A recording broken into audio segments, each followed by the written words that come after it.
Hi folks. Well, I've been looking into something recently, and I had some questions that were kind of confusing, really. And so I looked into it. Now, it's about yeast, and I was wondering what would happen if I couldn't get a hold of some yeast in order to make bread. So I looked into it, and I knew that in the olden days the 49ers used to keep what they called starter, sourdough starter, and they'd make bread pretty much every time they set up camp, and they'd have some of the sourdough starter. And I thought about that, and then also, we all know the story about the Jews leaving Egypt. They didn't have time to leaven their bread, meaning to put yeast in it, and that's why for Passover they eat matzahs, because it's an unleavened bread. But I didn't know how to make it, so I decided I'd look into it, and it turns out it's not that hard to do it. I guess this is the way the pioneers used to do it. Now, there is more than one way to make yeast, and I think the way I've chosen to do it is the simplest way. You can also do it with fruit juice, and you can do it with potatoes. But the simplest way that I can figure out to do it is just with flour and water. I'm going to make some sourdough starter, and it takes 3 days to make it, 3 or 4 days, and then you just keep it alive after that. Now, I chose this pickle jar to make it in because I don't bake every day, and once you make it, if you put it in the refrigerator, then you don't have to feed it as often, because the yeast, once you start it, it needs to be fed every day, and if it's in a refrigerator it doesn't need to be fed that much.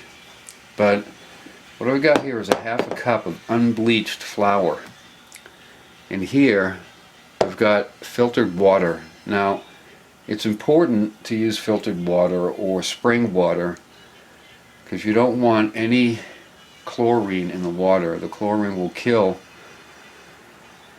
the yeast, and so you won't be successful. And you could also take regular water, I guess, and boil it and then let it cool down.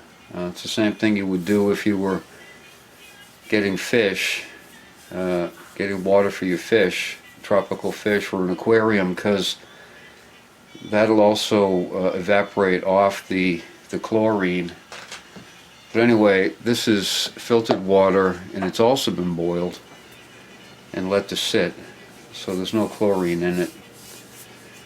And the way I understand that you do it is you just put flour in a jar. Now, this is the first time I've done this, so hopefully it'll work. And it's not supposed to be a hard thing to do, but there's always some chance that there'll be a failure, especially the first time you're doing something. And now I'm going to put the water in with that flour,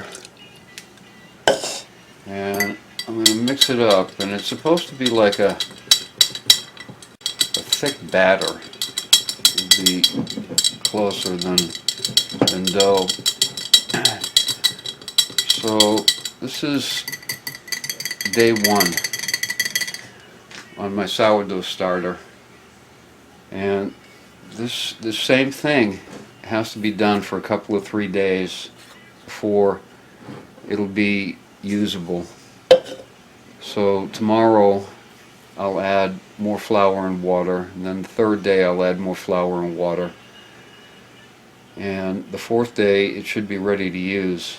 Some people say you can use it after 2 days, but other people say it might take up to a week. So we're going to find out. Now the woman that wrote the blog that I read in order to make it this way says that you should use a mason jar and put a cheesecloth over the top. And I don't have cheesecloth, but I have this cloth. This is a paper towel. And I'm just going to put that on there and then just rest this on the top so that it doesn't get lost. And I'm going to just set this aside in a warm place, a warm dark place. And then tomorrow I'll pull it out and I'll repeat this process.